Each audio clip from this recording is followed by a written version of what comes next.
சாட்சிகளை குவிக்லி நம்ம பார்க்க போறோம். தேவனை நம்ம தொடர்ந்து துதிக்க போகிறோம்.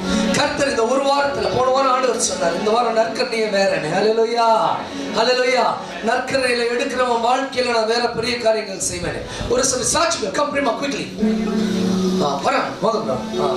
சுருக்கமாக ஆண்டவர் செஞ்சதை மகிமையாக சொல்லிட்டு போங்க. அடுத்தது அக்னஸ்ங்க. ஆண்டருக்கு சோத்திரம். போன வாரம் வந்து என்னோட பிரச்சனை என்னன்னு நான் பாஸ்டர்கிட்ட பேசிட்டு இருந்தேன். அப்போ பாஸ்டர் வந்து போன வாரம் பிரசங்கத்தை சொன்னார், முழுமையாக நற்கரணையில் உங்களுக்கு என்ன தேவையோ ஆண்டுகிட்ட ஒப்பு கொடுங்க, ஆண்டு செய்வார்னு. அப்புறம் எல்லாம் சேர்த்து முடிஞ்சு கீழே போகல, கடைசியாக பாஸ்டர்கிட்ட கீழே பேசிட்டு இருந்தப்ப டேடி செய்வார், நீ போ, டேடி செய்வார் சொன்னாரு. அதே மாதிரி டேடி செஞ்சாரு. அதுக்காக நன்றி. ஹல்லேலூயா. இப்படியா கேட்டது. ஹல்லேலூயா. டேடி செய்வார்னு சொன்னார், நிச்சயமா செய்வார். ஓ, பெரிய ஒரு சூழ்நிலை, பெரிய ஒரு அழுத்தம் குடும்பத்துல. ஓ, அப்படியே புயல் காற்று. ஹல்லேலூயா. ஒரு சொல்லாலே புயல் காற்றினை அப்படியே டேடி அகற்றினார்.